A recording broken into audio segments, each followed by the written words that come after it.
Do you understand how like insane that is for me to even be positive? Yes, But yes, I agree. but that's what you're telling me to do right now. Yes. Like I said, you can just go on faith.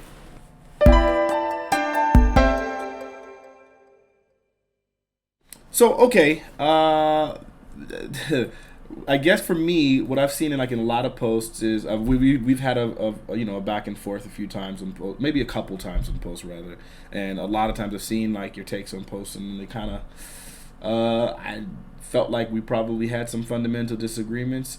So I figure we can kind of discuss a little bit and suss some of those things out. I guess the conversation I've been having the most frequently lately has just been on the topic of all lives matter versus Black Lives Matter. I mean, that is the current major topic of of politics. You know, Absolutely. the whole movement right now. Yeah. So what would you say? And hold on before we get completely into the conversation, there was a point you said where if you felt that what was the word you used? You said if Good faith. yeah, if I was not arguing in good faith that you were out. Like, can you explain to me what that means to you? A lot of people, when they argue, they try to argue for gotchas rather than actually trying to argue some sort of uh, what's the word I'm looking for? Just basically just trying to argue the argument itself. They're trying to argue to attack. Ah, okay, sure, yeah. I won't. That's not my stance. Yeah, good. Then we don't have to worry about that. Like I like Socratic arguments. Okay, I'm about that as well. I think catechization is probably the best, like the most effective way of helping people come to information. I tend to do it very frequently, so I totally agree with that. Hmm. So with that being said, okay, so your stance on the Black Lives Matter versus All Lives Matter movement. How do you? What's your? I Yeah. I don't consider it a Black Lives Matter versus All Lives Matter situation. I'm not going to say All Lives Matter to someone who says Black Lives Matter. Okay. I consider it a Marxism versus individualism matter. And so Black Lives Matter, All Lives Matter, Blue Lives Matter, whatever. What my concern with the the Black Lives Matter movement is the organization itself. I do not like the Black Lives Matter organization. I think they're inherently a Marxist organization. Now, a lot of people will say that Black Lives Matter is not an organization. It's like Antifa. Um, I don't know what word I'm looking for, but it's disparate groups, and that's not actually true. It is an organization. It has leaders. It has chapters. It has organizers. It has founders. It has a website. It has goals that it puts on that website, and my core beliefs are anathema to the goals of Black Lives Matter. It's got nothing to do with race to me. It has to do with Marxism. Okay, so I think well, one of the issues with that philosophy or that point of view is that I do believe it's pretty safe to say at this point that the movement has significantly outgrown any individual or organization. 95% of people using the hashtag Black Lives Matter literally have no idea of any localized You are organization, absolutely correct. and 95% of them literally have no idea of who any leader would be and are acting independently. So I think the idea of kind of focusing on a specific origin leads you to a fallacy, right? Like the genetics fallacy almost, where I don't believe it does well, let because me explain. Let me explain. okay, So okay. basically, the genetics fallacy is where you try to disprove the validity of something by citing its origin as something that is nefarious or like invalid, right? And in this specific case, that genetic fallacy would be because the founder of the Black Lives Matter has, some of these ridiculous views. Therefore, the Black Lives Matter as a movement, regardless of its complete distinction from the founder and its its independence of the founder's influence or motivation, is somehow invalid, and that just seems like that by definition that would be textbook genetic fallacy. Um, I I understand your what you mean by genetic fallacy.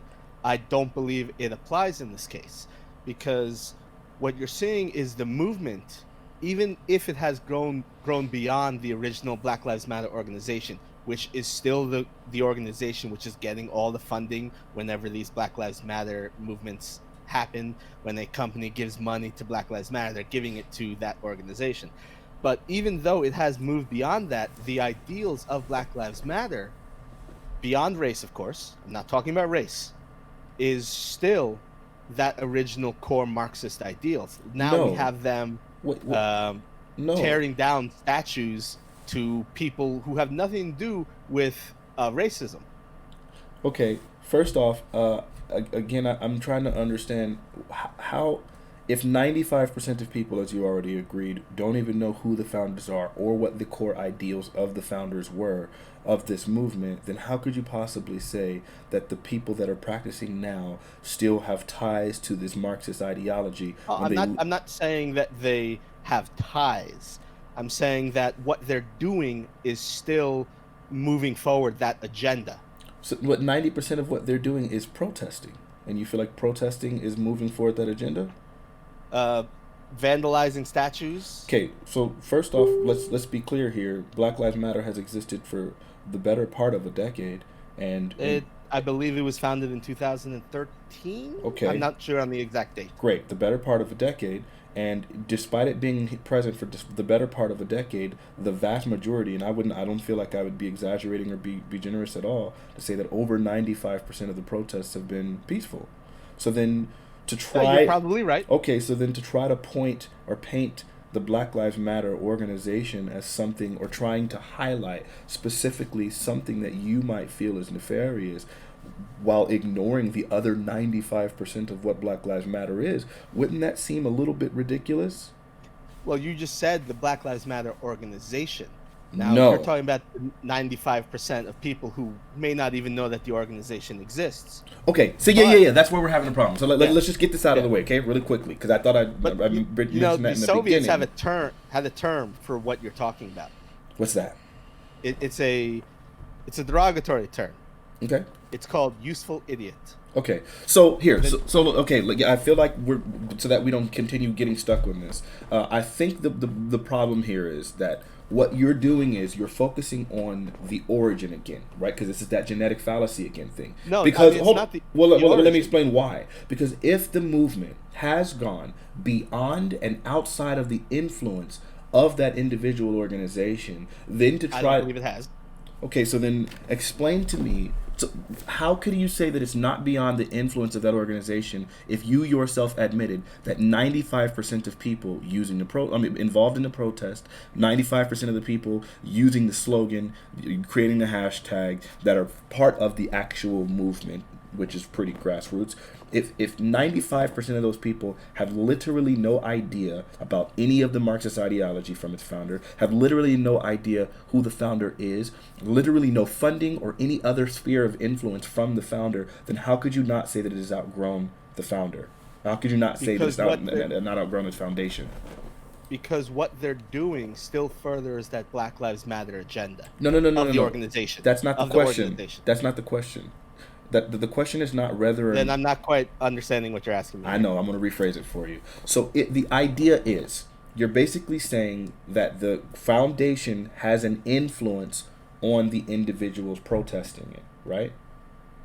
I'm sorry. The foundation has an influence, and the foundation and the founders have an influence on the people who are practicing the Black Lives Matter movement.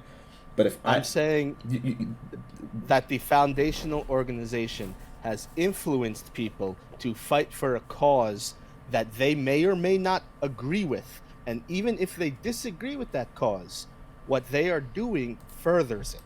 Furthers that cause. So again, if 95% of people have no idea who the founders are or any of their ideology, then it really doesn't make sense. And I feel like we're kind of getting circular here. So I'll just try to come up with an analogy, and maybe that'll help understand. Help us get further, right? So maybe an individual has the idea that he wants to encourage his child to go to college, right? And so his idea is, I want my kid to go to college, right? And so the kid is deciding, I'm gonna go to college. Like, this is like, the kid is deciding eventually, just by his own means, that he's going to do something that it's probably in his best interest to go to college. Now, maybe the dad wants the kid to go to college for, I don't know, some other reason. Maybe he wants the kid to go to college just because he feels like he'll get copious amounts of vagina in a college atmosphere, right? Good bad. Right. So whatever. Like, that might be the dad's reasoning. It doesn't matter. If at the end the kid is completely unaware of the dad's reasoning for him wanting to go to college, and the kid is literally going to college with the goal and aim of furthering his career and bettering himself and educating himself, it doesn't matter what the dad's original intention were for why that kid went to college. At the end of the day, what matters is what the kid's motivations are, what he does with his motivations. That's what matters. So, like, citing some, like, again, genetic fallacy of some nefarious leader or organizer who started the movement, who had these terrible ideas and plan that are, like, literally eschewed by, like, the vast majority of the followers, who are literally who are not influenced or even aware of what that person's ideology was, then it seems like, again, that's the genetic fallacy, and it has almost literally zero correlation to what's actually occurring today. Like I said, I understand the point you're making.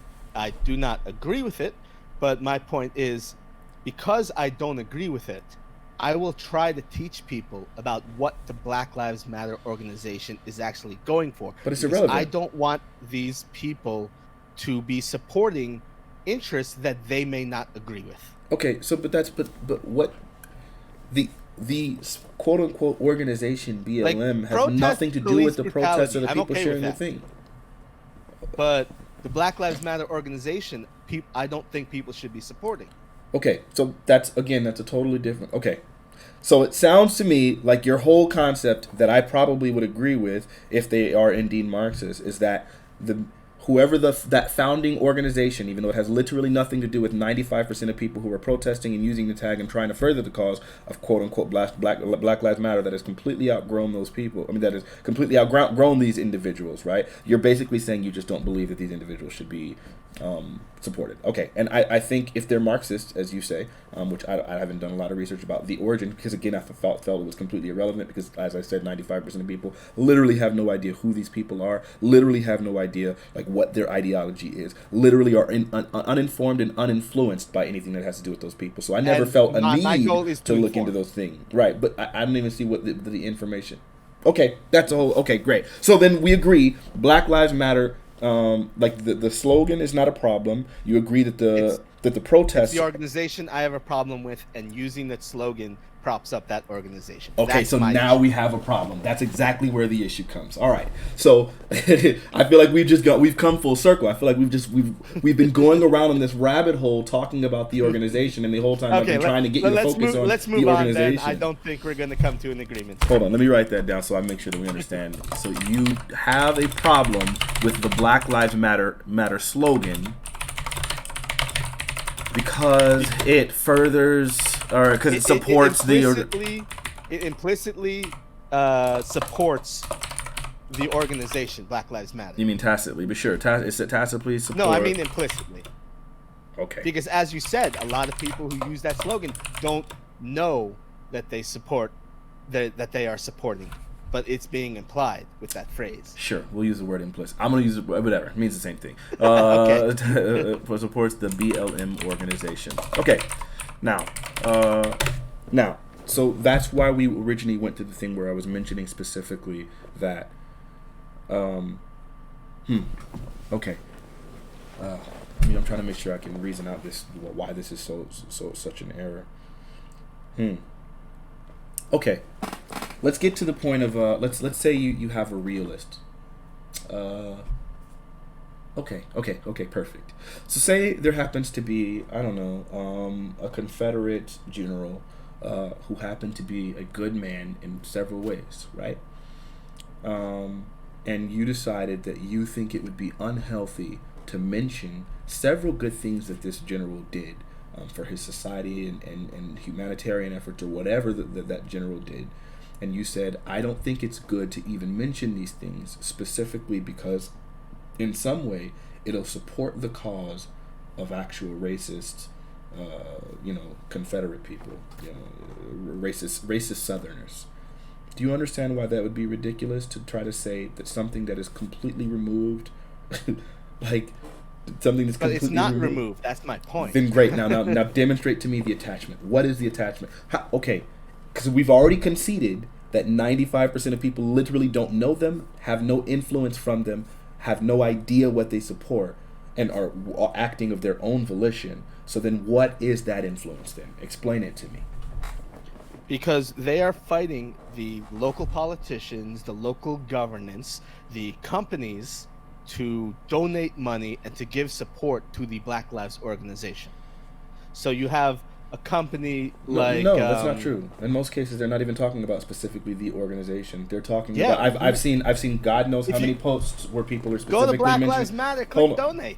I've not no. So what you're doing now, that's called a selection bias. So what you're looking at specifically is look at the people who are donating to Black Lives Matter to prove that most people are recommending you donate to Black Lives Matter. If you control for specifically people that are donating to Black Lives Matter, that's what you're going to find. But what I was going to say was that specifically that you'll find that in most cases people aren't advocating support any Black Lives Matter foundation. In most cases, they're saying support black businesses. They're saying support grassroots movements. I've always heard it mentioned in very, very general terms. Support grassroots movements that support the cause of Black Lives Matter, and so on and so forth. It's not. Again, 95% of people are literally unaware that there is a Black Lives Matter organization or foundation. So most of the time, it's literally a general call to support the cause, not having any ideology of what the organization is.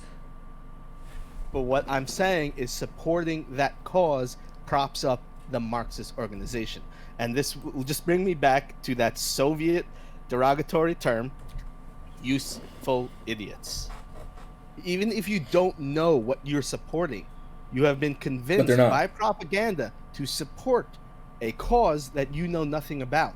That's where the term useful idiot comes from. So therein lies the problem. So you think that people are unknowingly supporting something that probably they don't necessarily understand. Yes, exactly. And you think it's legitimately propaganda? I think the Black Lives Matter organization is propaganda. Okay. I feel like I don't even know how to move forward from this because I feel that's why I'm saying we should just move on to another topic. Because I don't think we're going to come to any sort of agreement here. Okay, but it's hard for me to just give up on this. I feel like maybe I need to write it out just to make sure, so I can understand where this it's really egregious, but it's just I don't know. I'm having a hard time helping you to understand it. The idea is. So if we've established that there is a distinction between the average intent of the person using the Black Lives Matter slogan and the organization that you find to be nefarious, if there is a distinction, then to create a correlation between these two because of a phrase or a terminology, which is, as I said, clearly outgrown that foundation or that organization, that is problematic. Now, if your whole thing is to undermine the Black Lives Matter movement, which you've already admitted has outgrown this foundation because this foundation might reap some of the tangential benefits of this, that seems a little bit ridiculous considering if you agree that the Black Lives Matter, what the average person is advocating for is something worthy, honorable, and beneficial.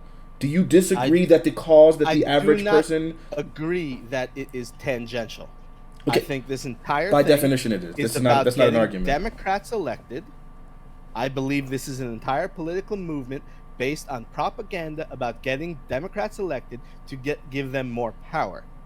Okay, so you don't believe that it has anything to do with people's outcry over the police brutality? I believe that people have been convinced via propaganda that America is a racist country against black people. Okay, and I do not believe that is true. Okay, so do you believe that there is disproportionate policing of blacks?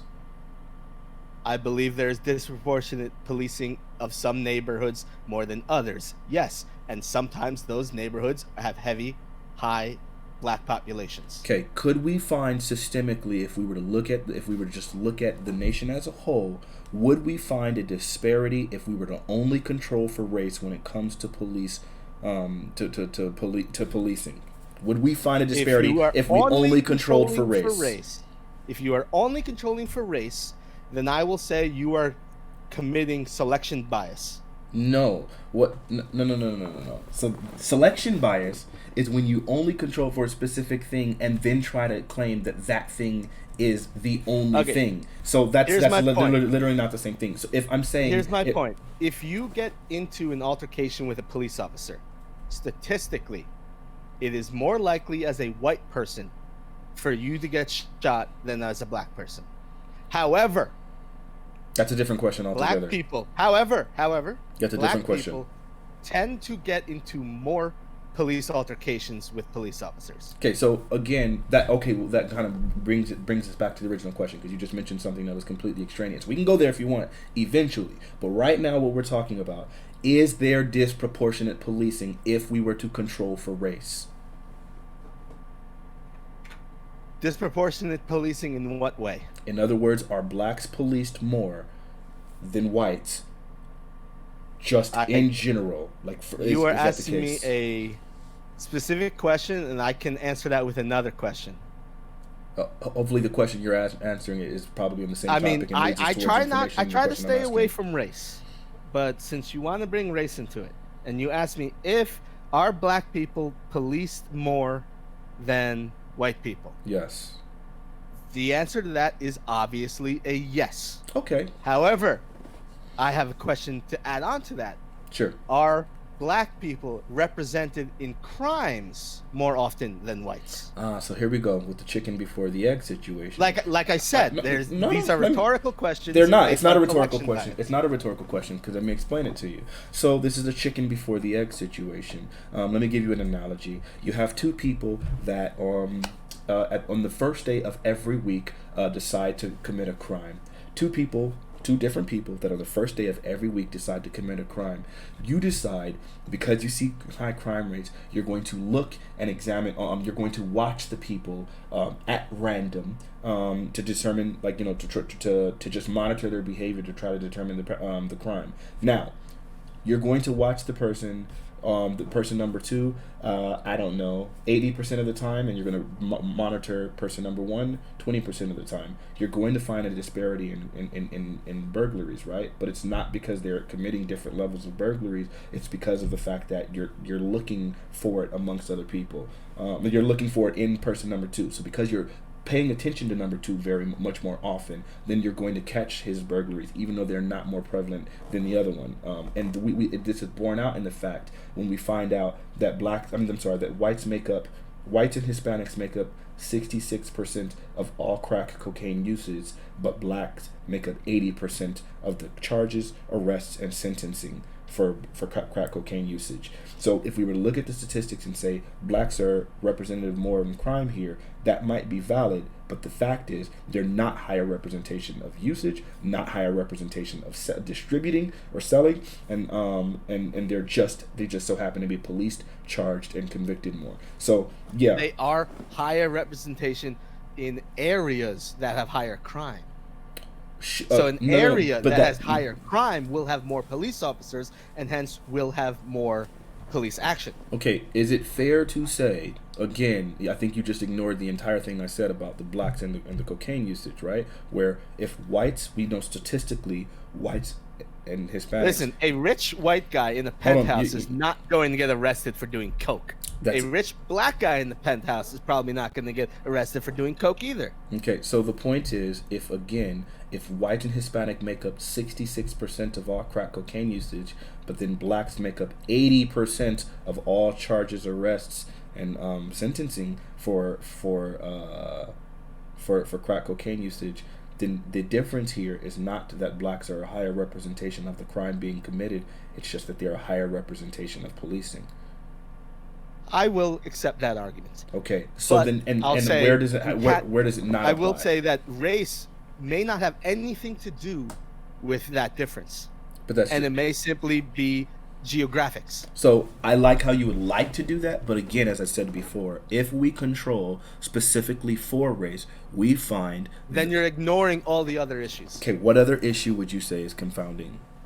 Or compounding there? Well, like I said, geography. Certain areas generally have higher crime.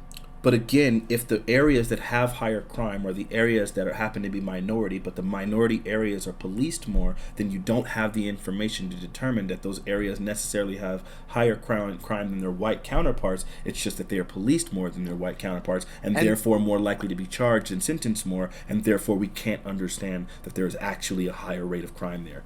However, I will agree from that geographical region will be arrested just as much as the black. But that's okay, and that's exactly what I was disagreeing with, because we find that even whites, even amongst whites who are in the same poverty and income levels as very poor and poverty blacks, still are policed less, still less likely to be charged, still less likely to receive. There's still going to be a disparity in the amount of sentencing. All of those things. So ultimately, even within those neighborhoods, geographical locations in which people are very impoverished, you still find that blacks are more likely to be policed, stopped, charged, and all of the above than whites, even though the whites are just as guilty in those cases. We've already recognized that statistically, if we control for poverty, that we find that poverty begets crime, and that there just no matter where there is crime, even in completely white neighborhoods where there is high levels of poverty, there's high levels of crimes. But we found that even within those high level crime areas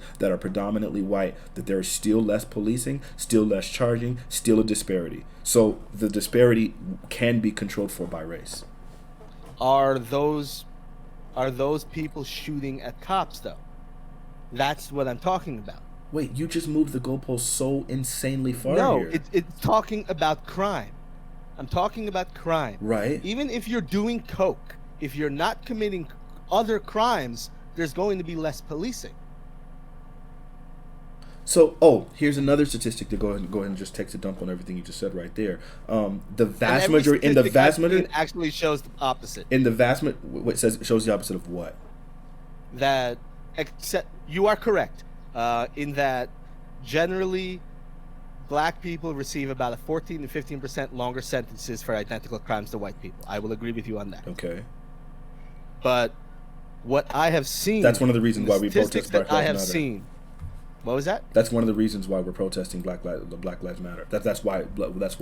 That's part of the reason for the slogan Black Lives Matter, is specifically to address the fact that our lives clearly don't matter to some, especially in the criminal justice system, if we receive a 15%, which I think, by the way, that's not actually, the number is a lot higher than that, but whatever. If we receive a difference in sentencing for identical crimes, then that means that our lives apparently have less a lot of times there. those differences in sentencing have to do with previous crimes. History. Even if you control even if you control, we have the statistics here. Even if you control for priors, and if you control for prior crime, we found that with literally identical prior records, with identical sentences. With identical priors in the same city. If we control for geographic location, we control for the crime, and we control for their prior criminal history, we still find a disparity between sentencing. You do not once you start looking at like for instance police body cameras. And police body cameras have shown that certain groups of people tend to be more combative with police. Wait, no. I'm sorry. That's a goalpost. Police, you get longer sentences. That's completely extraneous. I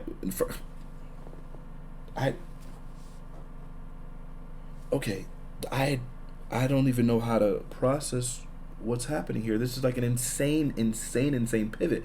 You literally just went from a disparity in crimes to now you're talking about combativeness with police officers, which literally is that's one. It's completely subjective. That is part of crime. So disparity in crime. Okay, so how come then? No. Together. Great. So then, how come there is such a great disparity between the two before we even had body cams? Why was that disparity so present? If you remember, the Sentencing Reform Act was specifically created in 1968, before there were even body cams, specifically because of the disparity. So if that's the case, then I think it's pretty safe to say that body cams weren't the cause in the disparity in sentencing. And we've witnessed after the disparity, after the Sentencing Reform Act, that there was even a greater disparity that was caused that happened immediately following the Sentencing Reform Act, and again, body cameras weren't present. So then I feel like for you to recognize that there has been this disparity in sentencing for literally over 100 years, and then try to say no, but now the disparity is tied directly to police body cameras. I'm not saying that the body cameras are leading to longer sentencing. I'm saying the body cameras are exposing why they get longer sentencing, because people can see now. It used to be just, why are these people getting longer sentences? And then you see the body cameras and say, oh, that's why. But going to what you said about going back through history, this country was racist in the past. I don't think it's racist anymore. So you don't I don't feel think it's been racist for a long time. So okay, maybe racist is a wrong word there. Oh no, I can't move forward yet. I can't move to that. We can get to that. I think in a second. America is the least racist multi-ethnic country in the world. Okay, we can get to that later. Hold on, we gotta stick with the original point here. So you are admitting that there was a disparity in sentencing, and what was the cause for the disparity in sentencing before police body cams? Just racism? It depends on how far back you go. From 1968 until the first body cams were in the late 90s. I would say after around the 90s, I'd say it wasn't racism anymore.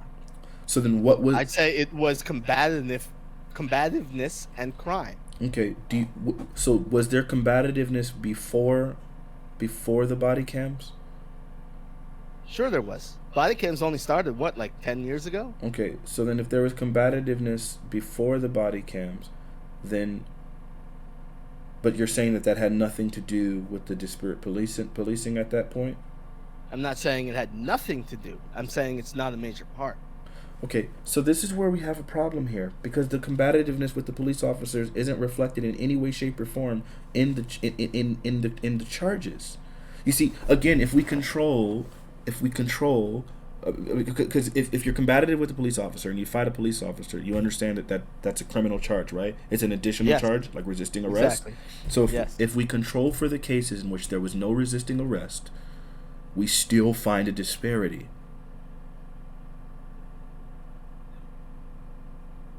That's not reflected in any statistics I've seen of recent statistics. Oh, okay. Can you find me literally any statistics that controls for resisting of arrest and shows that the sentencing is equivalent?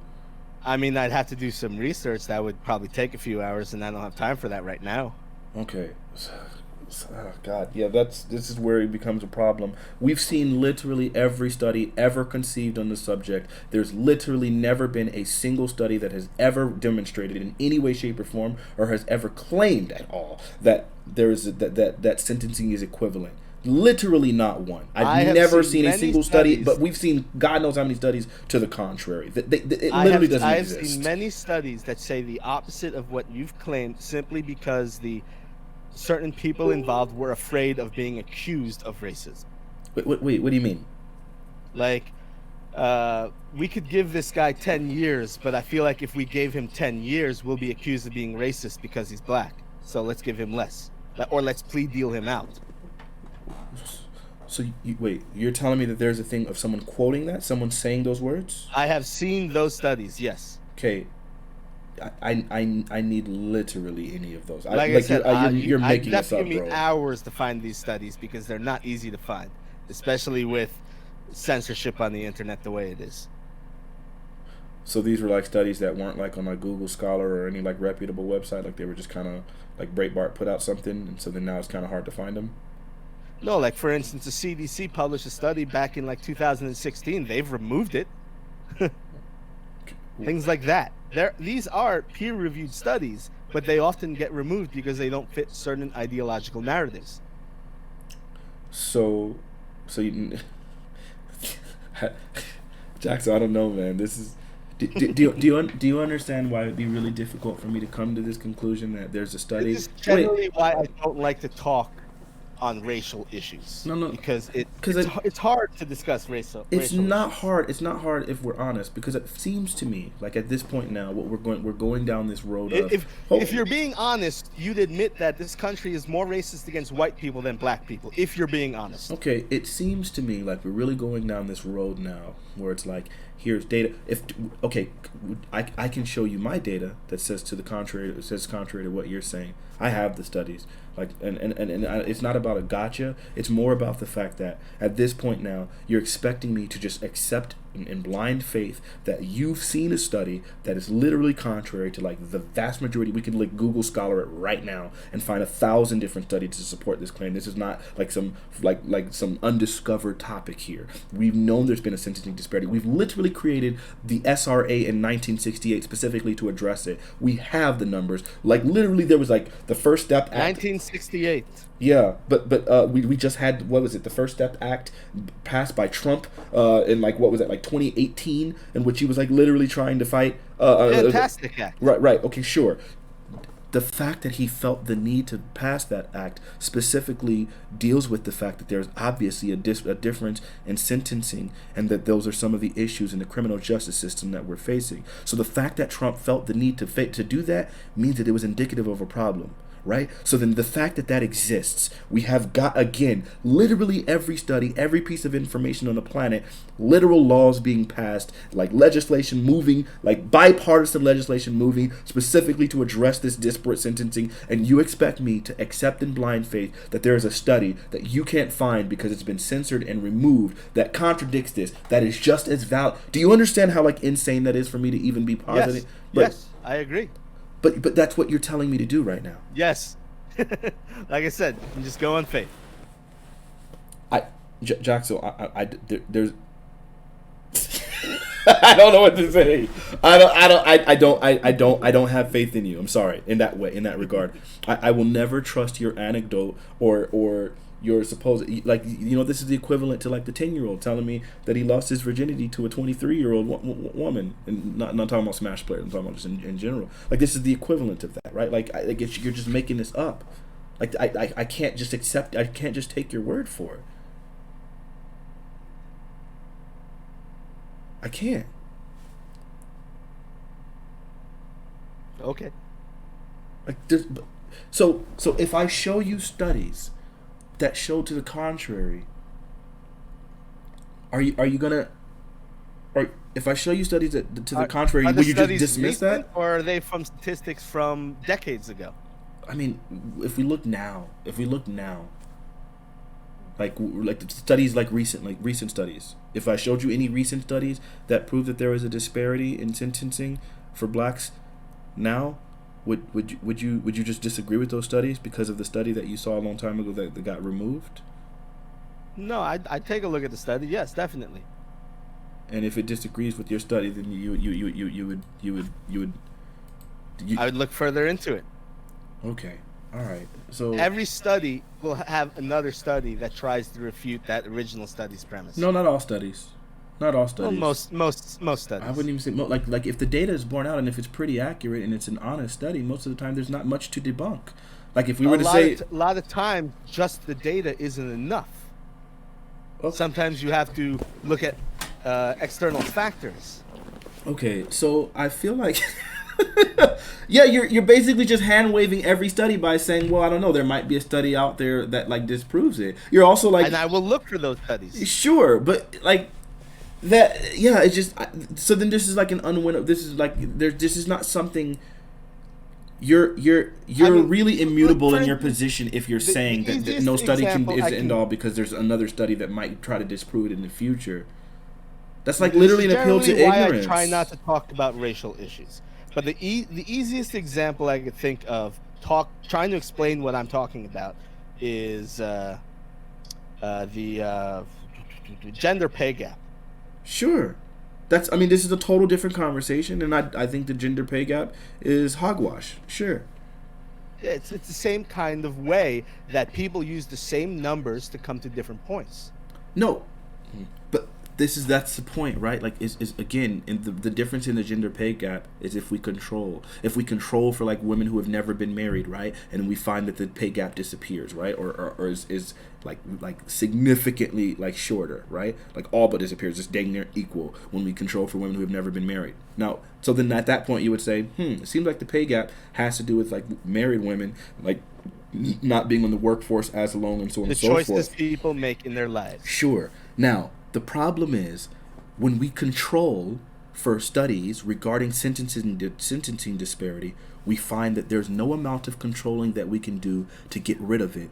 If we use race, and we recognize, if we analyze the differences between blacks and whites, there is nothing we can control for to make it disappear. That's the problem. If we control for priors, if we control for violence, if we control for state, if we control, like there's literally nothing we can do to make it disappear. That's the difference. If we go for the control gap and we say, okay, we only look for people in the same exact field who have been on the job the same amount of time. We control for whether or not they've been married. We control for amount of time taken off. If we control for all these things, we can start making that gap disappear. There's literally nothing we can control for to make the disparity for blacks and whites disappear. So then at that point, it's safe to say, now, race is a component in this disparity. Now, are there other components? Possibly. Unconscious bias or whatever. There could be other components. But if there's nothing we can do to make this gap disappear, so therefore race is a factor.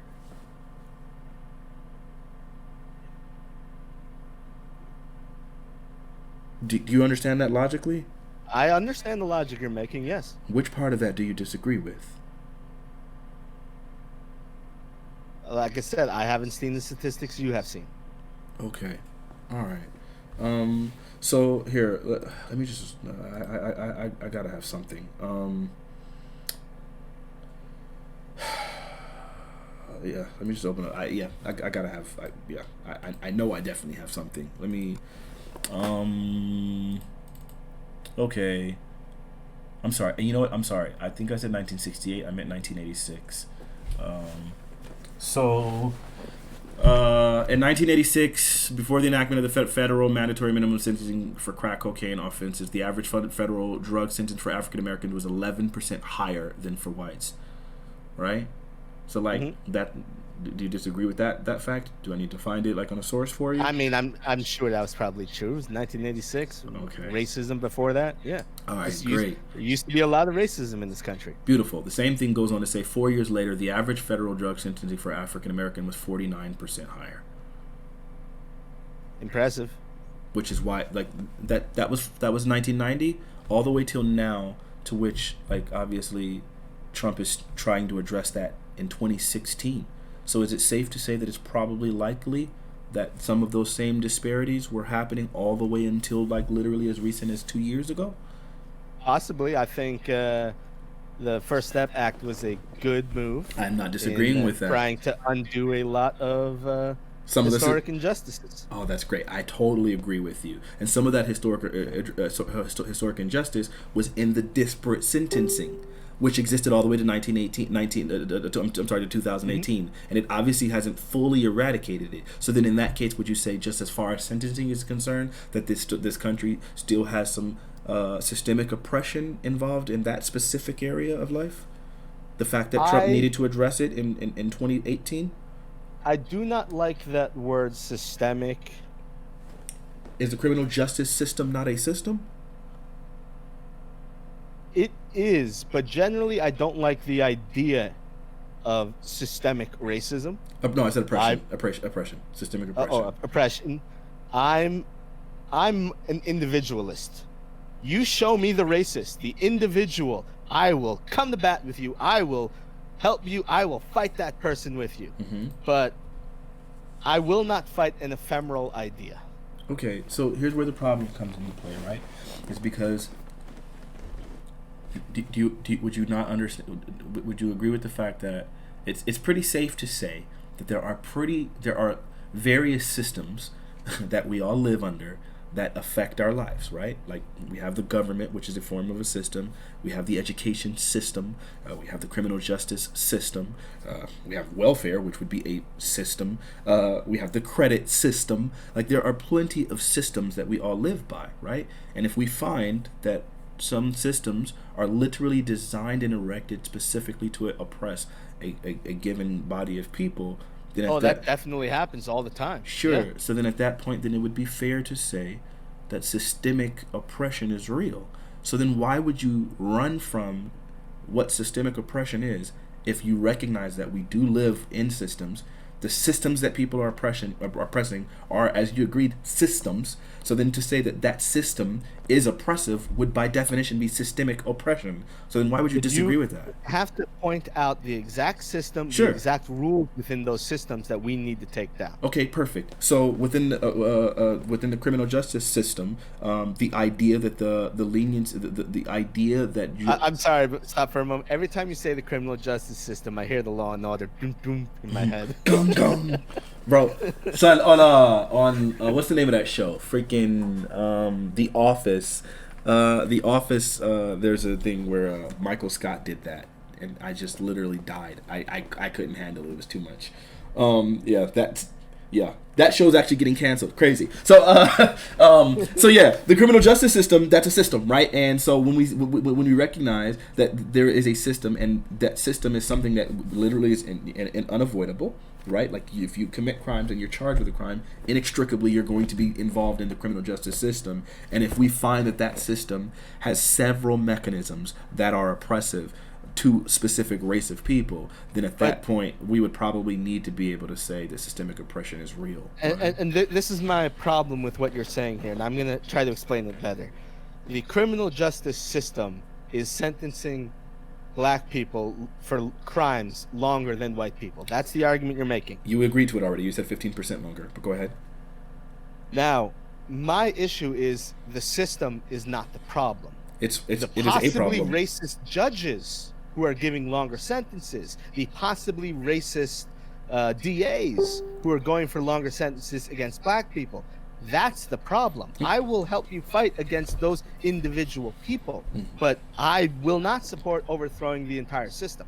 Okay, so here's where we run into a problem, because it's not some of these things are not just a matter of judges. The SRA literally took out some of the SRA again? The Sentencing Reform Act. Literally, tried to remove some of the discretion from the judges, and obviously it still resulted in a longer thing, because what that they also created was a crack cocaine disparity.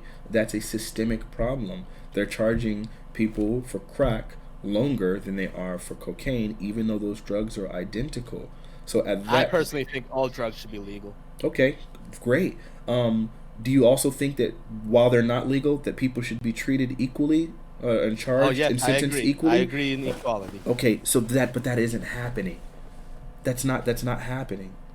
So that's a systemic problem. Like, not all problems are down to individuals. Some problems are systemic. For instance, if you have a system that says that police need to be in black neighborhoods more, it's not about an individual officer perpetuating this. It is a system, right? And so at that point, a systemic change might be necessary. If you have a system in which police officers are not punished, or police are allowed, after like committing atrocities and civil atrocities, they're able to just relocate. I believe that the police union needs to be eradicated. Sure, that's another great point. But if those police are then relocated to another precinct, or like the neighboring city, at that point, then that would be a systemic problem. Police are people just like us. If they commit crimes, they should be judged on those crimes, just like us. Okay, but then if they're not, then that means that there's corruption, and you need to fight against that corruption. And would that corruption be with an individual, with the police that committed the crime, or might it be systemic? But when you say systemic, you have to define, what are you trying to get rid of? What are you trying to stop? We're trying to what you have no, to no, I can explain it. I can explain. So the idea is not to get rid of the system, it's to reform the system, right? It's to create legislation that creates and enables accountability such that they can't hide within the system while they continue to do egregious things, right? Wouldn't that be the point? So that's the reason why we would decry systemic oppression, is the idea that maybe if we help people, if people can admit that these systems are oppressive in some way, then maybe we should reform these systems and change the way resources are allocated, change the way investigations are carried out, and change the accountability within these systems such that maybe some of these atrocities would disappear. That's now, the idea. Wouldn't it be nice if that's what Black Lives Matter was actually accomplishing? So yeah, so let's talk about the reform that happened in Colorado, which just recently passed sweeping legislation. Okay, because this is what Black Lives Matter actually did accomplish. So the bill signed by Governor Jared Polis on Friday morning mandates the following. All local and state police officers must wear body cameras by 2023. Body camera Good. footage must be made public. Chokeholds are prohibited. Shooting at fleeing suspects is prohibited. Deadly force can only be used if a person's life is in imminent danger. Police must report every instance in which they stop someone who they suspect of a crime. They must also include that person's race, gender, and ethnicity. This helps for us to be able to get data to collect to recognize all of. Okay. Police must report other officers for wrongdoing. This creates a legal incentive for police to intervene in cases where officers are doing wrong. Otherwise, they'll be held legally liable. Officers can be held personally liable for damages up to $25,000 if they are found guilty of violating an individual's civil rights. This creates, this kind of eliminates, qualified immunity, and allows officers to be charged. So therefore, it disincentivizes them because it's now personally coming out of them. These are all some of the things that have just recently happened. This was passed June 19th. So this was obviously in direct relation to the protests that have been happening ever since George Floyd's murder. So wouldn't it be nice if that's what was happening? Well, it happens to be what's happening. So it seems to be that that's pretty effective. We also have right now both Congress and the House, Democrats and Republicans, coming up with legislation specifically to address police reform. That's happening. And you just hinted on a problem I have with Black Lives Matter. What's that? The name, the word, the phrase, Black Lives Matter. What did I say that hinted towards that problem? If you say you're against Black Lives Matter, it becomes the impression that you're against police reform. I'm against Black Lives Matter. I am not against police reform. Wait, hold on. I am pro police reform. Okay, so I got it. Like Black Lives Matter. Bro, you listen.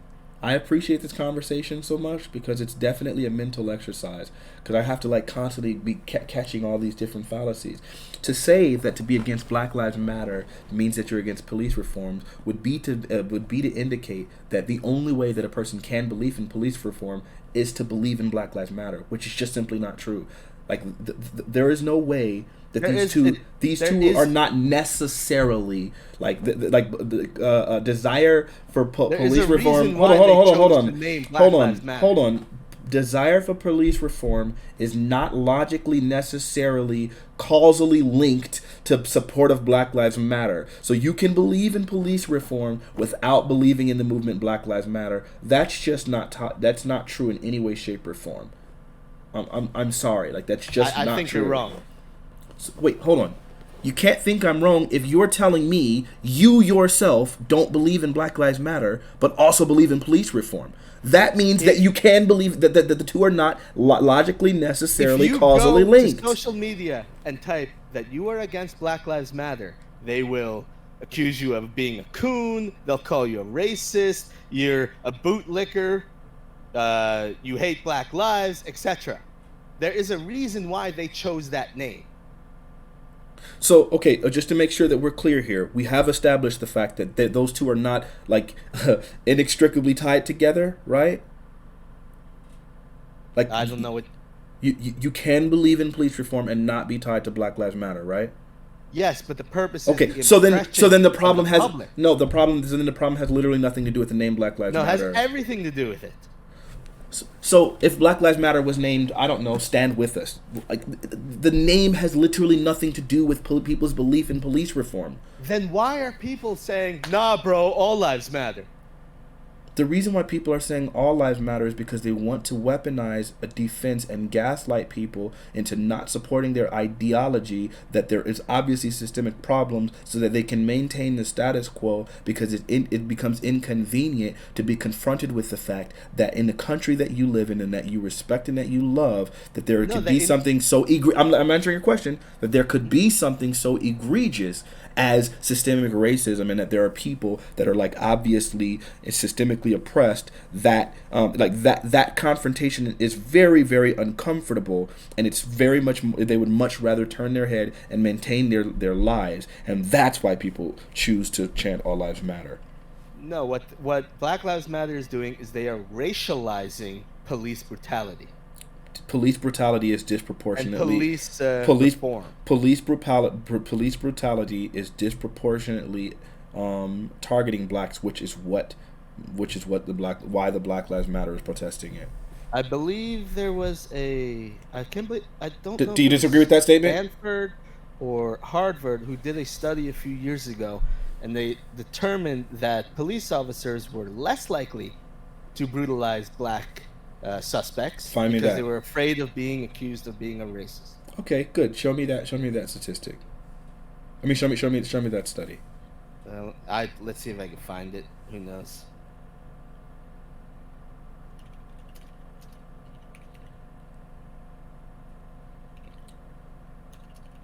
You said it was Stanford. I'll look for it as well. It was either Stanford or Harvard or Columbia, one of those guys.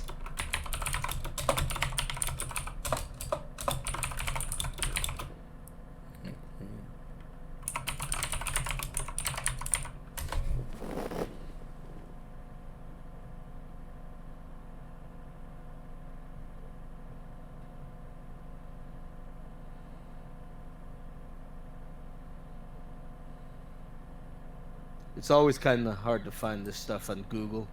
Oh wow, another excuse for. Oh god, I gotta do it in different in incognito tab.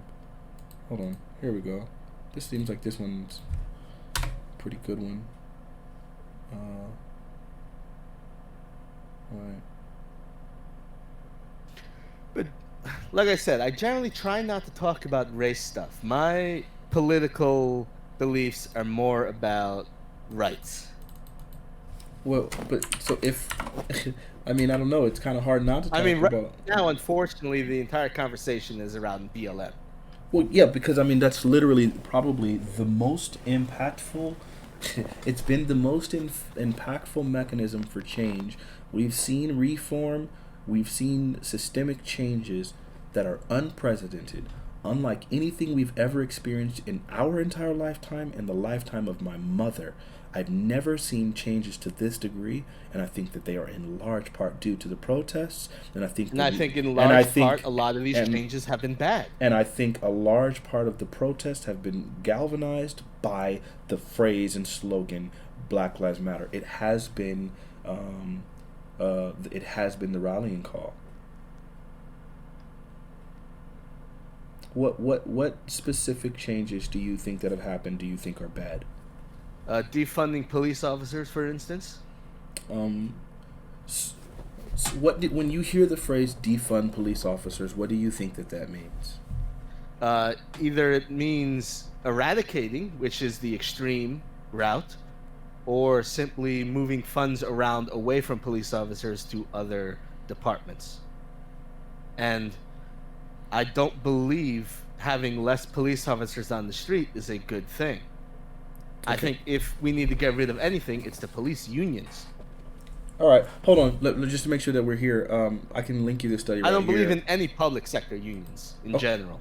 Okay, so here, let me. I'm gonna link this to you right now, so you can follow this. Open it up in an incognito tab, so that you can actually read it, because it's on the Washington Post. Oh, I hate their ad shit. Yeah, you can use a Google incognito tab and it'll do it. So here's the Did not thing: know that. if you go to the second paragraph, is it the second paragraph? Nope. You go to the fourth paragraph, and it says, "There's evidence." There is evidence that undermines the entire premise of cops are harder on black people because black people commit more crimes. Study after study after study, there's 3 links there, has found that police are more likely to search black motorists after a traffic stop, even though those same studies found that white motorists are far more likely to be in possession of illicit drugs or weapons. This is true all over the country, in North Carolina, St. Louis, Vermont, Nashville, Milwaukee, San Diego, and in Boston. It's hard to come up for an explanation for that sort of disparity that doesn't include racial bias. So what happens in your brain when you hear that, when you read those sentences, and it kind of points to the idea that despite the fact that whites are more likely to have illicit drugs, blacks are policed even more with that? I'm seeing no reference in this. Of course, I haven't looked at those 3 studies, but in the Washington Post article, I'm seeing no reference to controlling for crime rates in the areas these people were pulled over, or anything like that. What the people did once they were confronted by the police officers. Well, what they were doing to get pulled over in the first place. Like, if you get pulled over for a broken taillight, they're probably not going to search you. But if you get pulled over doing 120 on a 75-mile-per-hour road, maybe they search. So you believe that there? Like I said, I don't know if the studies address that. So, but in the Washington Post, it doesn't say anything about that. So again, man, they mentioned that these were literally routine traffic stops, right? Where did they say that? Oh, if you click any of the studies, click the first link where it says the word study, and then go there, and it tells you that. It's another Washington Post article. Sure, and then you scroll down, and they tell you that it was routine traffic stops. Yeah, and the book, and they have quotes from the book. Okay, let me find the quotes. Hold on. Let me see.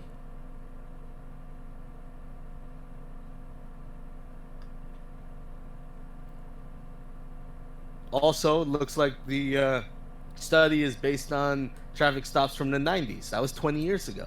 Sure. No, it wasn't just it started in the 90s. They've literally collected 20 million traffic stops up to that point. And it says the focus on this book is traffic stops. What is the value of studying them? Traffic stops are far and away the most common interaction that people have with law enforcement. They therefore play a central role in forming our perception of the police and show us in turn how the police view us. Do we look like full citizens or do we appear as suspects? Frequent stops for minor traffic violation, especially if followed by a request to search the vehicle, send an unmistakable signal to those who experience them that they are viewed more as potential suspects than as full citizens. What paragraph is this? The second.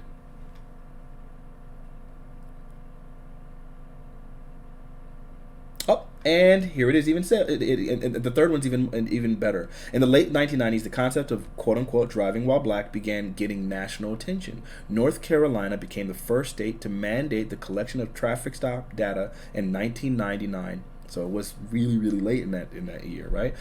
Thanks in large part to efforts by black representatives in the state legislature. The database includes information on why the driver was pulled over, the outcome of the stop, and demographic information about the driver. It also has an anonymous identification number for each officer, as well as the time of the stop and the police agency that conducted it. So yeah, these are all traffic stops. Okay, but again, that first sentence buried a lead. The concept of driving while black. Mm-hmm. What happens is a lot of people, and I'm sure you know this as a black man, when you get pulled over by a cop, are immediately agitated far more than people of other races. Simply because you are starting to view things from a racial lens. No. Okay, so yeah, I don't like when people speak for me because I don't know that people are more agitated because they're being policed by officers. I think what happens is, and a lot of times, that we're a lot more afraid, that we're a lot more that we have a lot more suspicion, and we have a lot more care, and I would say we're a lot more concerned. I don't think that we're agitated. I don't think that we mouth off to cops more. There's no evidence or data to suggest that. In fact, from that same study, they found that that whites are more likely. We found, and this goes back to what I said before. Police body cams have proved that not to be true. No, they haven't. We just read. There's another study. I won't. I don't. We'll go to it later. But there's another study that suggested that police are more likely. That whites are more likely to resist arrest. We found that the studies suggest that recent studies suggest that whites are more likely to resist arrest. So that's just simply not true. Where does it say this? Let me find. I can find it. Let me hold on.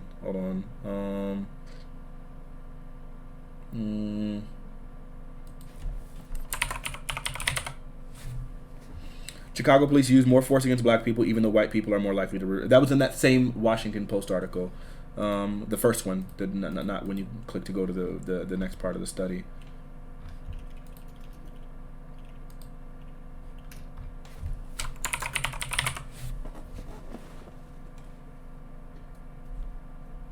If you can just search the word resist.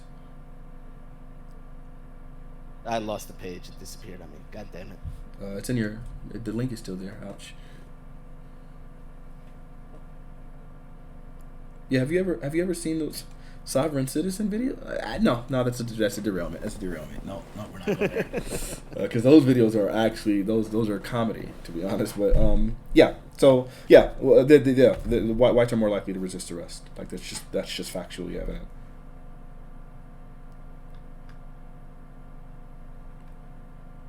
Like I said, I'll have to look into these studies later. Okay, so all right, so here's one study that like obviously supports the idea that whites resist arrest more. And when you look into these studies, do you think if the study was to determine, obviously because it's here, right? Like I found one for you.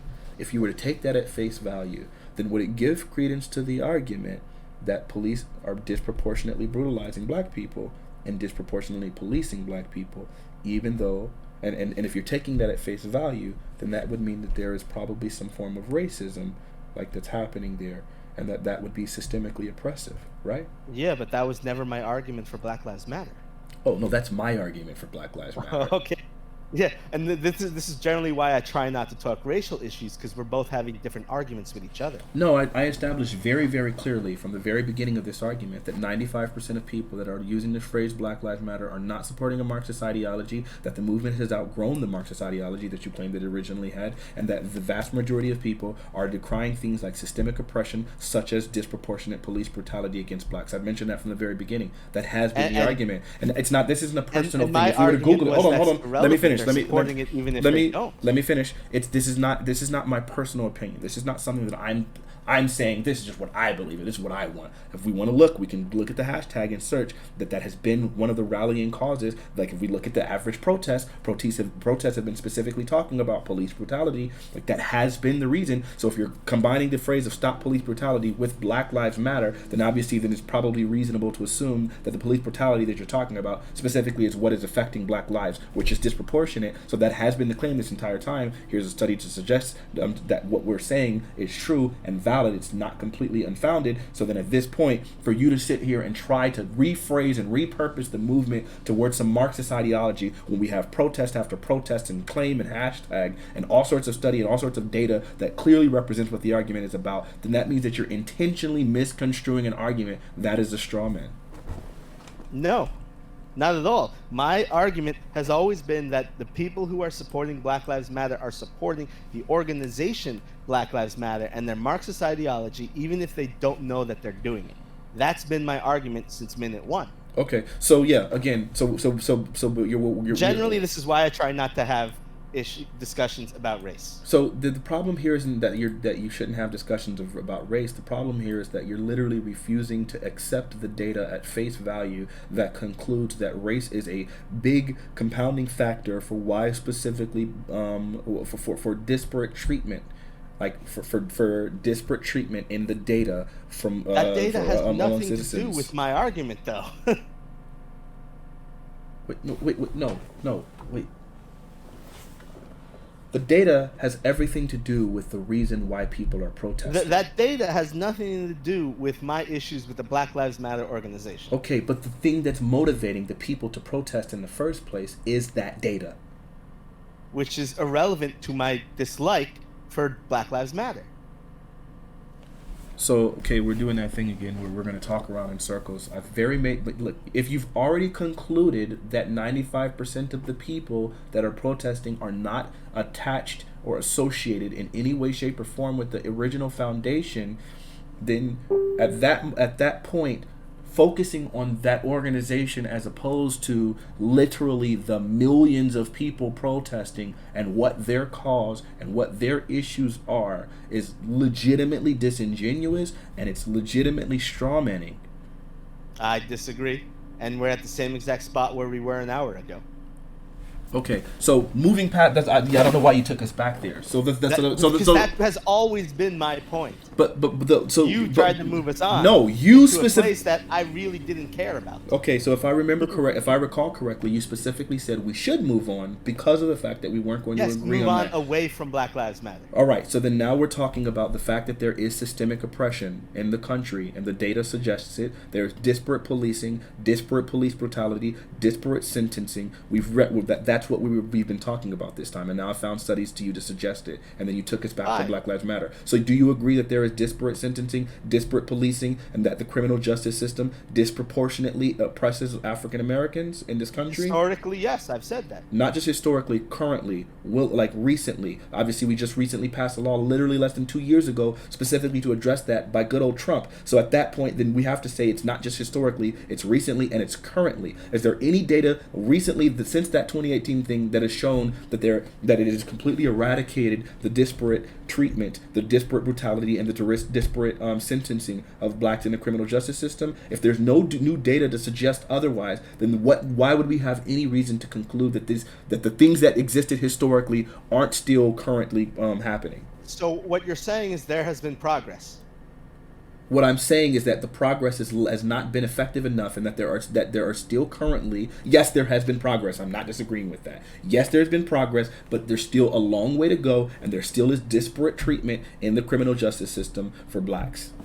And I don't believe that these riots further that cause. Okay, but before we get to what the effect, will you agree that that statement is true, that there is systemic oppression and disparate treatments of blacks in this country currently? Depending on where you go, yes. What does that mean? Explain how that qualifier matters. Help me. What city you're in, what state you're in, where you live, yes. What state is some places what state, are more racist than others. Okay, what state is there where there isn't disparate treatments of blacks? I don't know. Okay, so then maybe that's not a good qualifier. What was the other one you said? What state you're in? What was the other nonsensical ones that you brought up? Cities. Okay, so if there's no differences in states, are there any specific cities where we found that blacks are not disproportionately treated and disparately policed? Generally, the disproportionate treatment of blacks in the criminal justice system are in cities, and we know this. Wait. So, all sentencing is based on state legislature. All sentencing has nothing to do with the city. Sentencing is based on state laws. Like police organizations are generally run by cities, okay, or counties. So, but what about the sentencing? Sentencings, there are county judges. Yes. Not all crimes are state level. No, but Los Angeles County doesn't have different punishable laws than Kern County. But how they are applied may be different than other counties. Okay, so can you find me a county or city that has any data that suggests that there is not disparate treatment of blacks? Because it sounds to me, you know what's happening right here? What happening is you're literally just moving the goalposts like a billion different places, right? So we established yes, there is disparate treatment, but I would say that there's only disparate treatment depending on where you go. And I'm like, okay, so what are you talking about? Well, different states. And I'm like, okay, what state has different? Well, maybe not states. Might not be states. It might be cities. So okay, well, what city? The laws and stuff that are enforced are based on the state laws.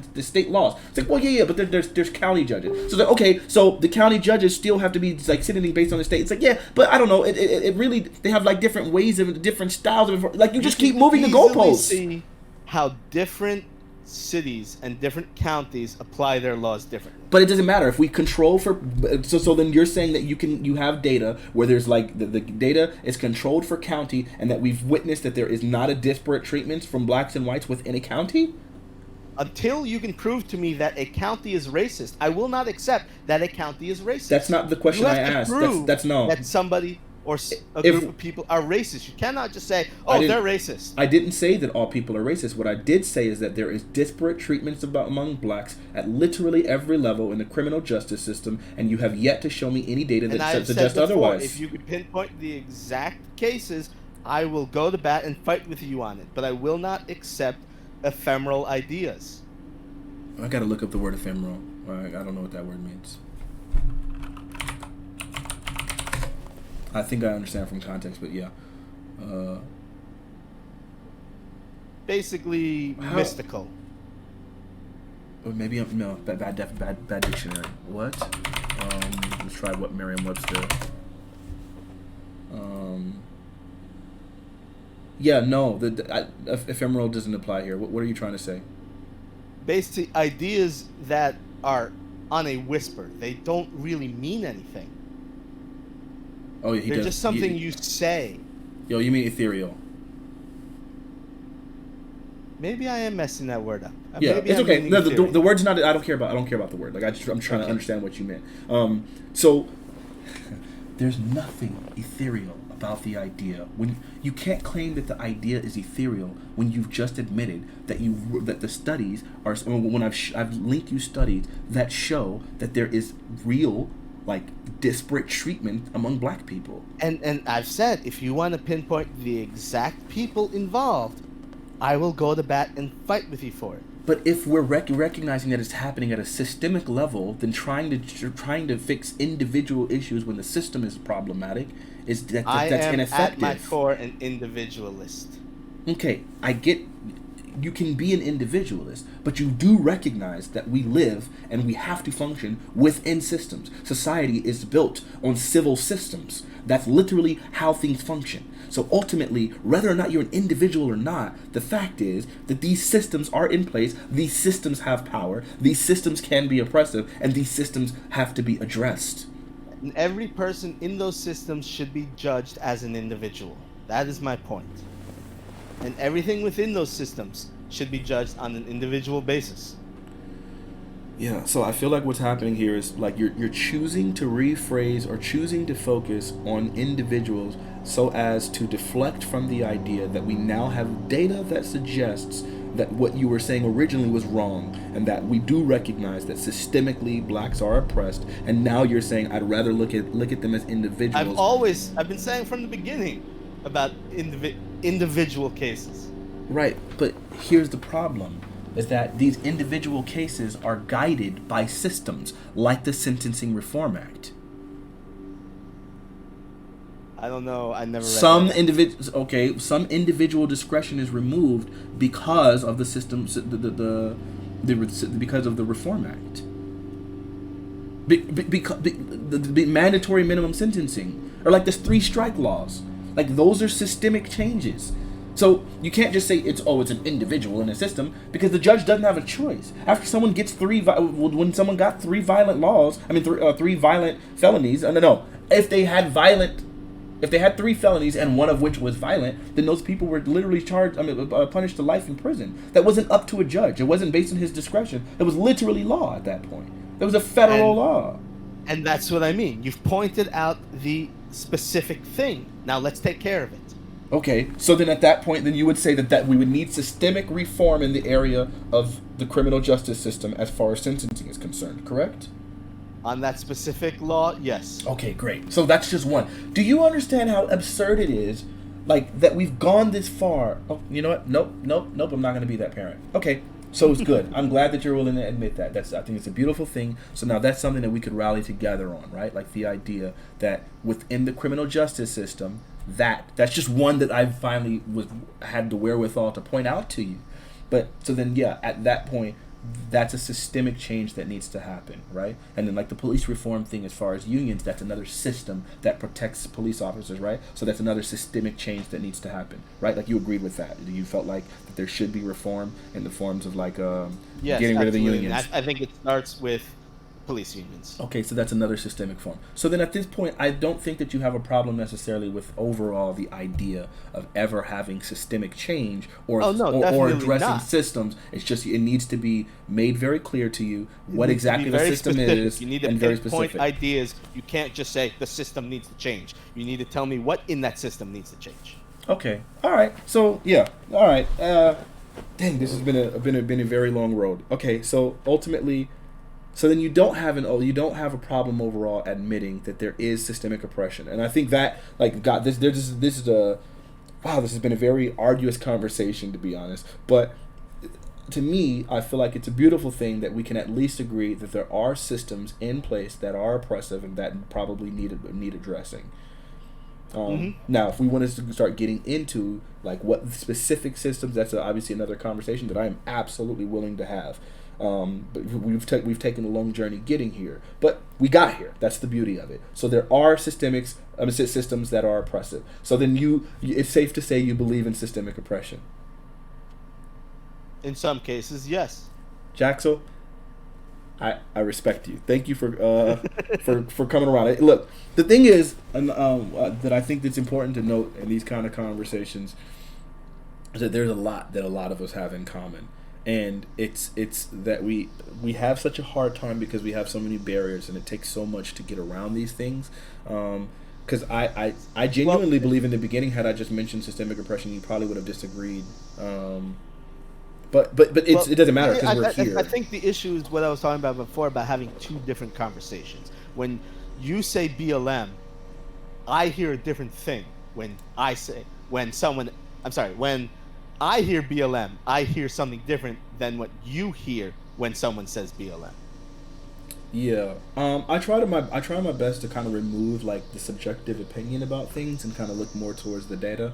And again, like in the vast majority of protests, police brutality was what they were talking about. So like the idea that we're talking about like some Marxist ideology doesn't seem to be borne out in like any of like the chants, most of the chants that they're calling or any of those things. I mean, when I hear ACAB 1312, I got a problem with that. I don't know what 1312 is. ACAB, just in numbers. Or FTP. Oh, yeah. Okay. So yeah, I feel like I don't know. Or pigs in the blanket, fry them like bacon. So yeah, that's a fun one. I feel like a lot of the chants and things get kind of ridiculous, and people, get very impassioned about things, and so that kind of happens. But I'll be honest with you, man. At this point, I feel like I'm kind of spent. I feel like, but listen, here's the beauty though. I genuinely okay, so now that we've like agreed that there's systemic oppression, and obviously in the sentencing that there's obviously a problem, and obviously the policing is a problem as well. So what I think we should do is we should reconvene. You have those studies, you can read those studies, and I think we should have another conversation at a later date, whenever you choose, and we can have a follow-up conversation in which we start dealing with which systems should. Because I think systemic oppression doesn't just stop in the criminal justice system. I think that there's systemic oppression in the form of in the credit system. I think there's a criminal justice system in the education. There's a systemic oppression in the education system. I think like literally everything, like almost every aspect of life, I find to be you can find evidence of systemic oppression. Now, see, now you're talking more my wheelhouse, because generally I don't talk racial issues. I talk more individual rights, big government versus small government, left wing versus right wing kind of issues. Sure. That's more of the politics that I tend to talk about. Okay, but all of these things, the things that I'm going to be talking about when I'm talking about systemic oppression in the education system, I'm going to be talking about how it disproportionately affects black people. When we talk about when we talk about systemic oppression when it comes to credit, I'm going to be talking about how the credit system disproportionately negatively impacts black people. That's going to be. I don't think we're going to disagree on any of this stuff, honestly. Man, that's beautiful then. I am a small government guy. I'm very right wing. I don't think we should have things like central banking. I think things like I already said I don't like public sector unions. I would bring that completely to the education system as well. I don't think we should have teachers unions. I think teachers unions make it impossible to fire bad teachers. And then when you have rich neighborhoods with bad teachers and they can't fire their teachers, they will simply shift those teachers to the more low income neighborhoods, and the good teachers will go to the higher income neighborhoods. I definitely see all that, and I think we will completely agree on this, and it won't even be the debate. I think you're probably right. The thing is, I think there's probably a lot more that we agree on than we disagree on. It's just that like this thing is like, we typically these kind of conversations fundamentally my disagreement with you is the idea that America is a racist country. Okay, well hold on now. You said earlier today that America was more racist to white people than blacks. Yes. I do. I still, but in general, I don't think America is a racist country. Okay, wait a minute. Do you feel like but you said America is more racist to whites than black, but America is I also think they're more racist to like Asians, even more than whites. Okay, so they're. Hold on, I'm gonna write this down because I'm not putting. Yeah, I'm not putting whites at the top of the totem pole. Sure, here, right at the. So let's follow the totem pole. Let's go down this rabbit hole. So, who would you say is at the top of the totem pole? Would you say Native Americans or Asians or Hispanics or whites, or what would you say? I think, in general, I don't think there's many. Like, I can't point to a racist law on the books. No. I don't really think we have racist laws. Well, we don't need a specific law, but you just said it's more racist. So, like, who would you say it's most racist to, America? So, for instance, recently Harvard got caught giving points and detracting points based on skin color. I think that is racist. Okay. They call it affirmative action. I call it racism. Okay. All right, I hear that, but I feel like we're kind of not answering the question. Who specifically is America most racist to? Because you said so you said that is hard to say because, like I said, I like to pick specific cases. So, for instance, I would say Harvard is more racist to Asians. All right, but you said So you said America is more racist to whites than blacks. That was one, and you said generally I'm speaking more anti-white. Like, for instance, you talk about hiring practices. Sure. All right, wait. So you said it's more racist to whites than blacks, and you said it's more racist to Asians than whites. Now, would you say it's more racist to Mexicans? In specific cases. In specific cases. Okay. All right. Would you say it's more racist to Hispanics than blacks? I don't know. Maybe so those two might be kind of equal. I don't know, honestly. All right. So I know there are certain cases where, like, for instance, if you just look at news reporting will consider whites and Hispanics different races. But then when they need to fit a narrative, suddenly whites and Hispanics are the same race. Okay, so would you say that America is more racist to Native Americans than blacks and Hispanics, or who would you say it's more racist to out of those group? I don't know. You don't know that one either. No. Okay, so the three, I can talk about what I've seen. But it's okay. I got you. So the three major groups, right? Like the three largest demographics in this country, I believe, are whites, blacks, and oh no, it's whites, Hispanics, and blacks, right? You can be a politician and openly say you hate white people. You cannot be a politician and openly say you hate black people.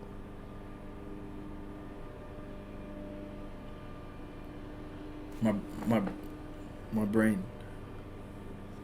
I don't know how to do it. Whoa, Jaxel, can you find me a single example of a single politician saying I hate white people? Do you consider Jews white? Because Ilhan Omar has said many times she hates Jews. Can you show me an example of Ilhan Omar saying I hate Jews? Find me that. I need it.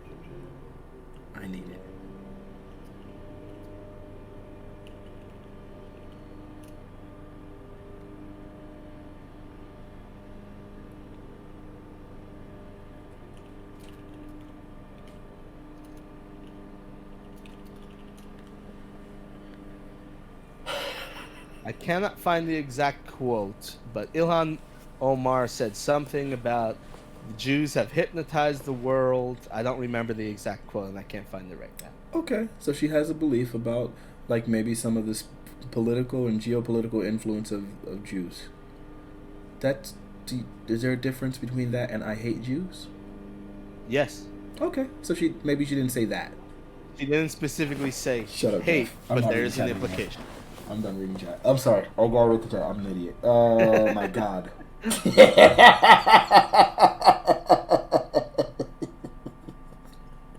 What did the chat do? My friend is just an idiot. He just likes to be stupid. He just says dumb stuff. I didn't even read it all the way. I'm sure it was something stupid. All right. So maybe it's safe to kind of walk that back a little bit and say that there's no evidence of any politician saying I hate white people, right? So we're kind of Not that exact phrase, no. All right, so that's never okay. So then, yeah, so then maybe that whole statement was just wrong, right? Like to say, But I mean, if someone said the blacks have hypnotized the world, would that be okay, or would there be riots in front of their office? I think people would probably be disappointed in the statement, and I think the disappointment would probably lie in the fact that black people have been obviously systemically oppressed for over 400 years, and so then at this point, to be able to try to indicate that blacks have like hypnotized the world despite our like obviously disparate wealth, disparate sentencing, disparate power, like. I think to be able to make that statement would be so unfounded that probably people would decry the stupidity more so than they would decry the idea that they were somehow racist. But I will concede. I think the point that you're trying to get at is that blacks in general are a little bit more sensitive to racism than other races would, and probably because of the fact that, as you already agreed, there are plenty of systems in place that are disproportionately oppressive towards black people. So then they probably would be a little bit more sensitive towards it, right? Yeah, I mean, we definitely spoke about that before. Yeah, so, I mean, in all fairness, yeah, you're probably right. We are a little bit more sensitive. But then, of course, that would be justifiably so, given the thing that you just admitted to. So, yeah, I mean, yeah, that's probably realistic, sure. But, again, I don't view that as some sort of advantage. What is this treasure chest on your chat room? I have no idea. Oh, is that the points where you, like, get points? Yeah, I just got 5 points for clicking it. Yeah, that's like people, like, they can ask questions and stuff. I should do a little bit better job of, like, maintaining that, but I don't. Yeah, like I don't know, like but, we don't yeah, like my whole thing. I'm very much about individual rights, obviously. Yeah. But the statement you made, you said that America is more racist towards whites than blacks, and I need to figure out in what way. What way? Like, tell me the way that America is more racist towards whites than blacks. If you've already admitted this, in the social sentencing culture. Mostly in the social culture. Okay, so you feel like socially. Did I lose you?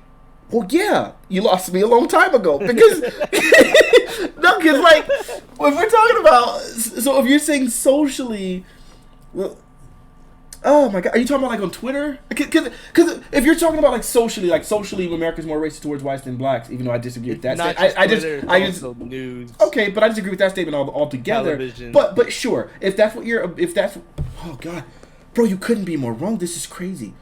But if that's the argument, I gotta close the chat. I'm sorry, because my brain is going too much. If that's the argument that you're making, but we've like had the conversation about like actual like systemic oppression that like literally like impacts like people's development, right? Then at that point, like I think to compare like social pressures to like literal systems designed to strip people of their livelihood, dignity, and humanity, wouldn't that be a little bit ridiculous? Isn't that kind of absurd? Okay, here's an example. I forgot what. I feel like you didn't hear what I said. I feel like you were going to say what you're saying right now. Saying. Regardless of what I say, come in. Hold on 1 second. There was a state. I was going to give it to you yesterday. The money that she owes, something like that. Who? I'm on. 10, 160. 50, 160. Doesn't she have me more than that? Okay, thanks, and I appreciate it. I'll look and see how much the rest of it is. Thank you. Oregon. Okay. Oregon passed an edict a couple weeks ago, or at least tried to before they got roasted for it. Mm-hmm. About face masks. What was the? Everyone has to wear a face mask, okay, except black people. Okay, and so it didn't actually happen? They got roasted for 2 weeks straight, and they said, all right, I guess we're not doing this. Okay, so then that sounds like maybe somebody came up with some weird idea that didn't really gain enough traction that the vast majority of society agreed against, and so then they end up getting roasted to the point that they end up like completely walking that entire idea back. So society in general wasn't up for whatever those few people that suggested it were. So then in general the country and the state were pretty much against that. So that doesn't sound like that's evidence of America being more racist towards black people, right? Well, that I mean, more less racist. I mean, but that doesn't talk to the point that America's more racist towards white people, because a couple of people decided that they thought it might be a good idea to enact something that specifically was shut down and shouted down by the entire country, right? Then that sounds like no, that wouldn't be a country I can accept issue. that argument. Okay, good. Let's try another one. What's another example? I don't have any other examples readily available. All right, so then it's probably safe to say that if we have all of these systemic levels where we can say America is disproportionately negatively impacting the development of black people, right? We have not just historically, right? Not just in the way that the housing markets were, or FHA loans were conducted, or education with separate but equal, or like the civil rights with the inability to vote, or like obviously with the criminal justice system, or when it came to property ownership, or when it came to like literally every aspect, right? When it came to like healthcare access, like when it came to job applications and every other form of living, we have all of this historic examples of America being racist towards black people. So then I think the idea that you would be able to say that America is more racist towards white people, you would need to show me some levels where that kind of discrimination was happening towards white people, but you don't have any on hand or any that you can think of whatsoever. Not in 2020. All right, so then it's probably safe to say that America is not more racist towards white people if we can find out that in 2020 there's still disparate sentencing that is negatively impacting black people, right? Or that blacks have literally one-tenth of the wealth of whites, or that, I don't know, blacks' educations are significantly lower, like the quality of education for blacks is significantly lower than whites because education is inextricably tied to freaking I mean, I didn't want to go here, but I can taxes. easily say that we've been seeing rioting for the past few months and people not being arrested for it. No, that's absolutely not true. There were like recent developments where they were like chasing down a bunch of people for rioting, and I think even within the riots, by the way, we'll find that those things were disproportionate. I mean, those things were absolutely racist. And the fact that the vast majority of riots were peaceful, yet you're still highlighting the non-peaceful... You mean protests. I'm sorry, the vast majority of protests were peaceful, and you're highlighting the riots, and specifically the peaceful protests were being enacted upon violently by police officers, which is a violation of their constitutional rights. We witnessed that throughout the whole movement, from literally the day that he was murdered.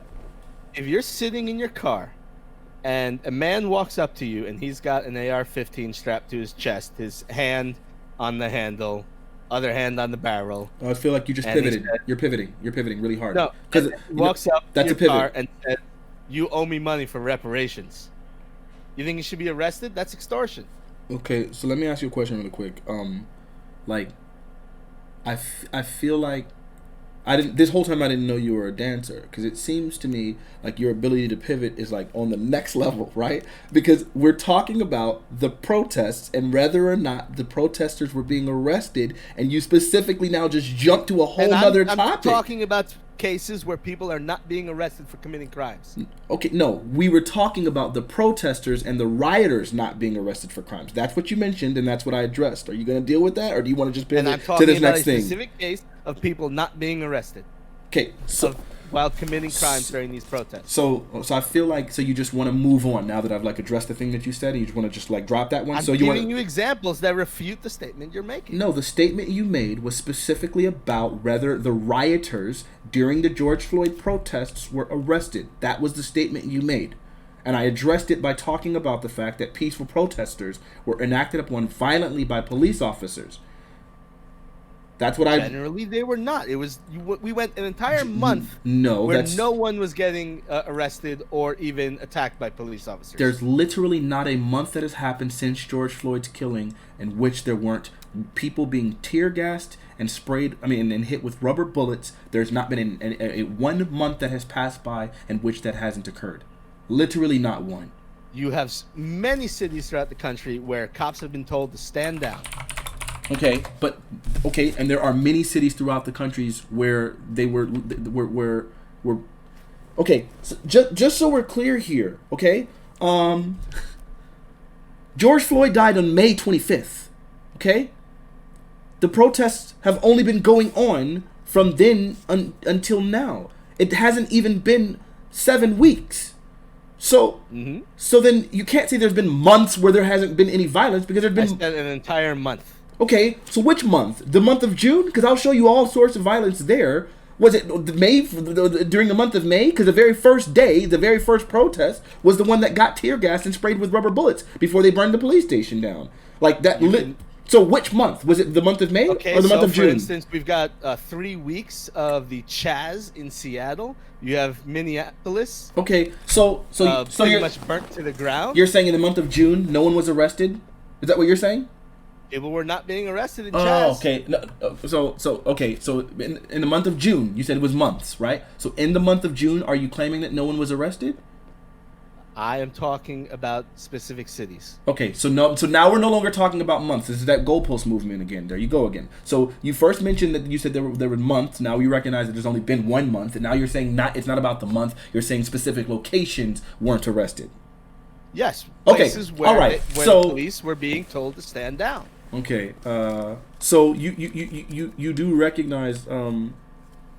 So now that you've moved this goalpost, so I can go ahead and make the statement and make sure that we're correct here before we move past that. So yes, there have been plenty of arrests during the protests, during the riots, like large amounts of arrests. And what was even gross about it is because people were saying it was a violation of their constitutional rights because everyone has a right to a speedy trial, but because of the volume, a judge stayed their release, saying that they can't just release them off. They do have actually to be tried, and literally, which is a violation of their civil rights because these people didn't get the speedy trial that you're entitled to within our Constitution, and some of these people are still being held awaiting trial to date. So no, it's not true that people weren't being arrested. There was literally a lot of outcry over the fact that some of these people arrested are literally still sitting in jail, some of whom are literally peacefully protesting. So the fact that you're trying to claim that people were rioting and not being arrested is just simply not true.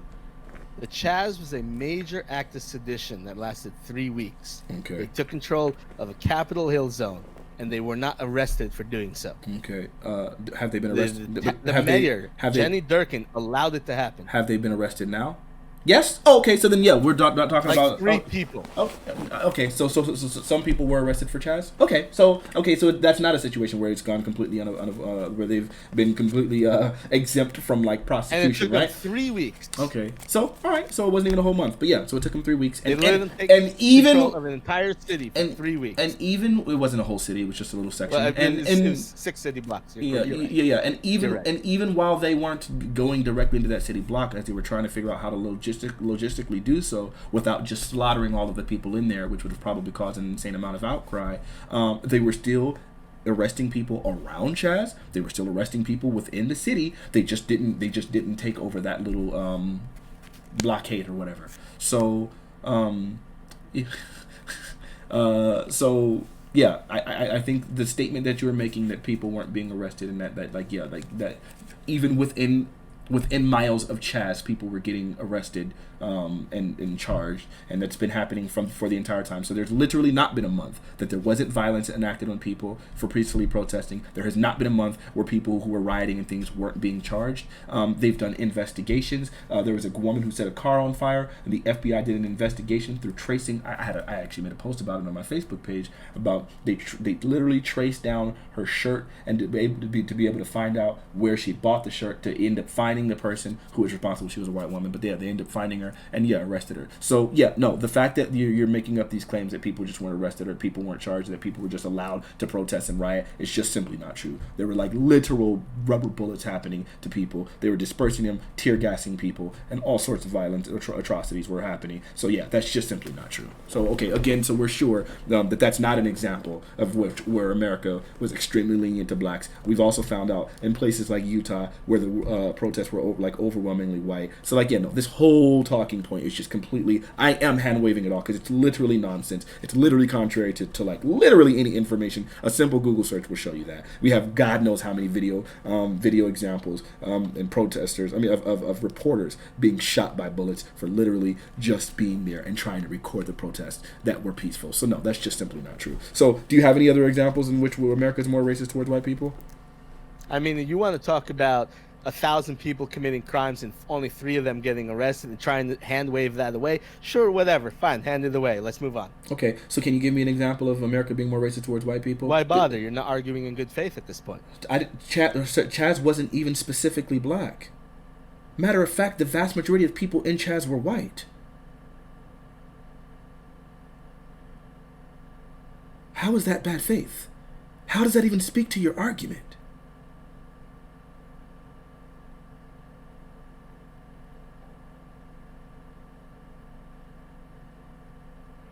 What? Do you think maybe that's why they didn't get arrested? Why? Because they're white?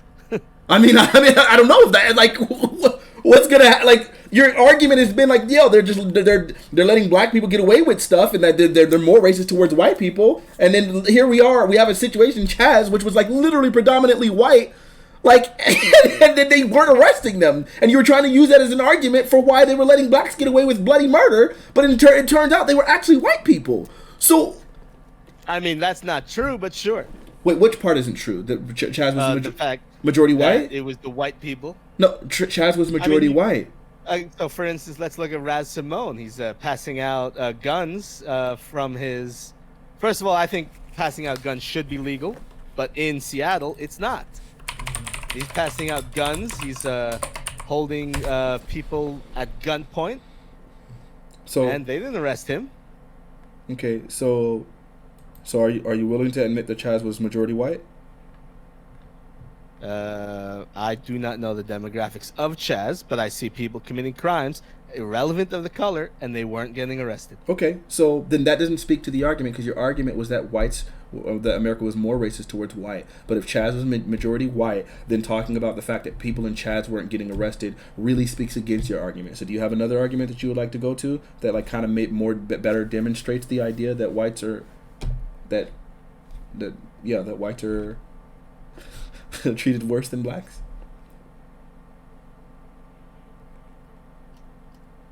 I mean, it's not hard to argue that the reason Chaz was let go was because it was a Black Lives Matter movement. Okay, so now it's no longer about the ethnicity. Now you're saying it's just people involved with Black Lives Matter are less likely to be punished, right? So this is no longer about a white thing? Because I already said it's about that name. Yeah. I said this before. Funding, God dang it, we need to talk. But anyways, what happened to funding David's account yesterday? And opening Joel's. Joel did open his, and I told you that David couldn't open. I mean, David didn't know how to fund it, and David had to do his homework.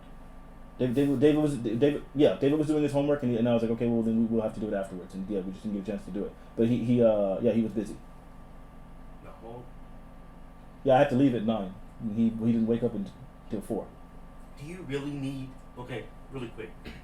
So hey, I'm in the middle of a debate. I am actually streaming. When I'm done, I will come out and we'll have a conversation. I will be at the gym, but make sure we need to talk. Yeah, we will. All right. So I mean, I've already said before, it's a reason specifically why they picked that name.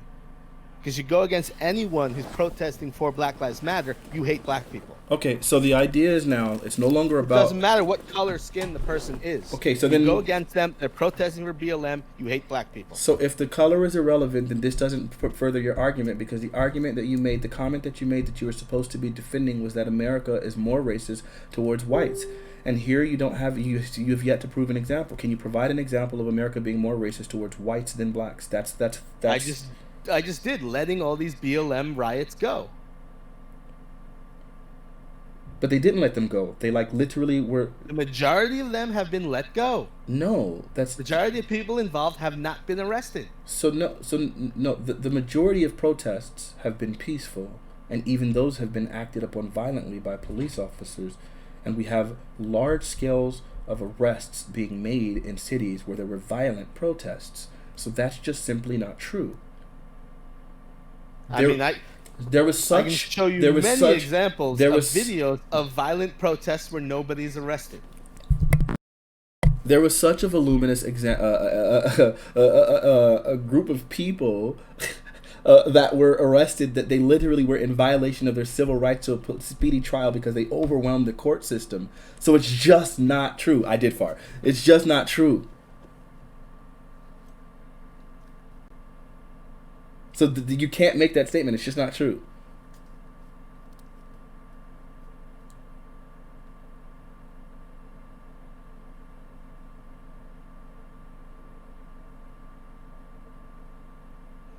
So do you have any other examples? And okay, so okay, listen, these riots. I mean, just because they exhausted the existing court system doesn't mean there isn't more.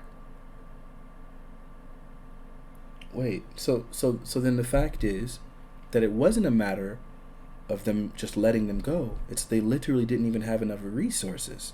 So then that's not an example that would further the belief that they were just letting them go, and therefore Black Lives Matter just gets this like immunity to like prosecution, right? When you tell police officers to stand down, then you turn those resources off.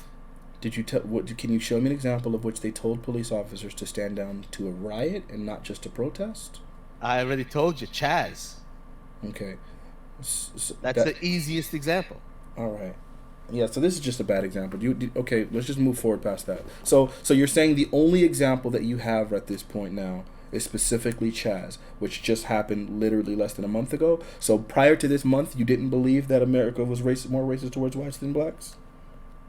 Okay, here you have, let's see, Minneapolis police officers. I just Googled police officers told to stand down. Minneapolis, Baltimore, Columbus, Louisville. Right. So it sounds to me like you're making the statement that you only believe America's more racist to whites because of the recent protests. Prior to the recent protests, you didn't believe that?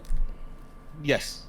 Okay, so you yes. I believe that the country has given way too much leeway to these rioters. All right, so then let me make sure that I'm just, it's not about a gotcha, but I just want to make sure that, because I feel like you're going to move this goalpost really heavily. So your argument is the only reason that you believe that America is more racist towards whites than blacks is because of these protests basically being immune to like prosecution, right? Like that's the only reason you believe it? It's not the only reason. Oh, good, because I thought this was a bad reason. So can you give me one of the good reasons? Because obviously I think this one sucks. Do you have any other reasons?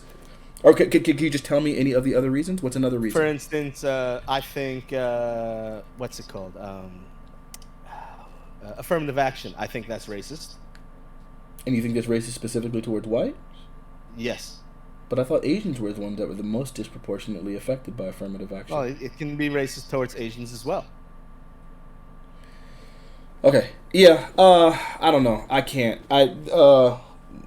Sure. So, do you want to have a conversation? I don't know, Thursday about affirmative action. I'll be willing to have that conversation, and I'll do all the research I need to be able to like adequately show you why affirmative action is not racist. Would you like to have that conversation on Thursday? Not really. So in reality, you would rather maintain this belief because so far in this conversation, I feel like you've kind of recognized that you've walked back a lot of your positions because they were really untenable, and I think the same would be the case for your affirmative action belief. Do you feel like I've do you feel like I've disrespected you during this conversation? No, I just don't believe you've changed any of my opinions. I just believe we'd had different arguments. Okay, and so you're basically saying that you're immutable in your position, that so there's no point in conversing about it. Is that what you're saying? Yeah, pretty much. I don't believe that any conversation we had changed any of my opinions. No, I'm saying regarding the affirmative action. Because originally, by the way, you said there wasn't really systemic oppression, and you changed your mind on that one. I said there was no systemic oppression against black people. Yeah, but then you changed your mind on that. I guess I sort of did. Yeah. See, it was effective. Right? But like I said, generally my opinions, I try to stay away from race. My opinions are more about left-right politics and individualism versus collectivism. Sure, like that's a choice of conversation, but then to do so doesn't give you the right to completely ignore the egregious examples of systemic oppression that are disproportionately affecting black people. That in and of itself that's incredible. Hold on, let me finish. That's really, really selfish, right? And the reason why it's really selfish is it's the equivalent of someone's house being burned down or someone's house being on fire, and you're saying, yeah, I don't know, I kind of tend more to focus on what's the word? I can't even think of the word right now. On landscaping and making sure that people's property looks really, really good. And it's like, I just want to make sure that everyone's okay. And it's like, wait a minute, no. This is something that's really like it's dangerous and it needs attention. And you're choosing instead to just focus on something that's a little bit more ethereal, like I don't know, right versus left, as opposed to the thing that we have data that's like legit as crystal clear as possible that systemic oppression is real, such that you've agreed to it. So you're saying you'd rather ignore the thing that you agreed to is real to focus on politics. I mean, to focus on just the Republican versus Democrat Party. That's what you think is more This effective? is a different argument we're having. You're having an argument about systemic oppression. I'm having an argument about active crime and riots. The moment I start seeing violence in these riots, people destroying statues, burning down buildings, I don't care about any sort of argument you have about systemic oppression. Okay. All right, man. So I'll let you have the final word. I'm ready Fine. to. I'm ready to go. But I'm the ready. moment you start burning other people's houses down because, hey, you guys aren't paying attention to my house burning down, so I gotta burn this white guy's house down so that the firemen will finally come to take care of both our houses. I got a problem with that. All right. So yeah, man. I think I'm kind of. I think. Yeah, I'm over the conversation at this point. Do you have we're any having kind of last different words? conversations. For sure. And it's not because I'm not able to address what you're saying. You literally move the goalpost at every conversation. That's literally what happens every time. It'll be like, here's a topic, and I'll say, okay, here's my response to that topic, and you say, I'm talking about this, and I'll say, okay, here's my response to that. I'm talking about this, and it's just, you literally keep doing that. Is that fair to say? No. Okay, well, we can agree to disagree. Anything else? You got any final words? Nope. All right, man. It's nice talking to you. Oh, yeah. Here's my final words. Rioting is illegal and rioters should be shot. Okay. That's my final words. All right, man. It's nice talking to you, bro. Bye-bye. Bye-bye. Oh, man. It's really frustrating. So what happens is, oh, man, I've never experienced it in an actual conversation, to be honest. I feel like very often people really want just like the simple, like quick grab, like gotcha moment in a conversation, like the really like simple, easy to consume nugget.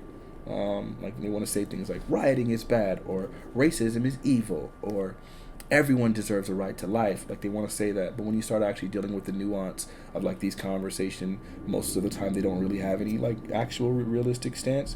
And as we kind of witnessed, like it just kept moving the goalposts, and it's like every point really wasn't whatever. And it's a kind of frustrating thing. But you know what? My goal ultimately in these conversations is to try to find some common ground at the end of the day. And I think we found common ground in him admitting at least that systemic oppression is real. Now, do I believe that that's going to be a lasting, effective change, like over his mentality? Probably not. I don't think his thoughts are contiguous or... I just don't think his thoughts are contiguous in that way. I think he's more of just a person that like just looks at a whole bunch of like individual disparate points, and then it's just like, yeah, this is my ideology. And you're like, well, what is it? And it's just like, this and this and that and this. And it's like, how are those related? No, these are just all part of like the sphere of ideology that I have, right? And I think that's kind of what's happening. So then like trying to get a person to understand like the relational value between all of those disparate things and arrive at an actual cohesive point, it's almost impossible. So all you can do is kind of chip away one day at a time. So it's like, okay, at least we got to systemic racism is real. The problem is, even gaining that ground, I couldn't then later on and say, well, since you believe systemic racism or systemic oppression is real, let's focus on this thing now that's related to that. Because then he would like completely abandon the idea that systemic oppression is real and just start moving on to the new topic. Like there's like there is no connection. But either way, it is what it is. Probably, I think I will, Andy. I am so angry. Jeff posted that. They deleted that too, bro. I almost died.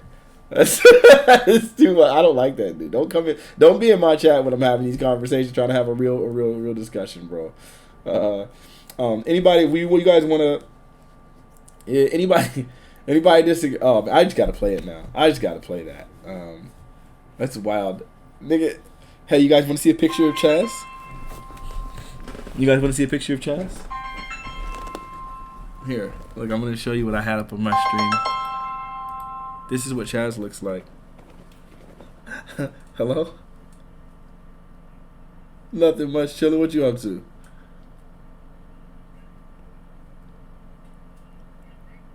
I am. Hold on, let me just say goodbye to a few folks real quick, okay? All right, 1 second. All right, listen, you guys, it was great. Thank you guys for chilling. I am doing a lot better. If you cannot see a difference in the way that I'm carrying myself in these conversations from now as to the way that I would have been a year or two ago, you're just legitimately as blind as. No, I'm not going to take no shots. But if you can't see a difference, I don't know what else to do. It's like, it's just wild, because before I would have lost it, and I would have lost it. I wouldn't have been able to handle the goal. I would have lost it.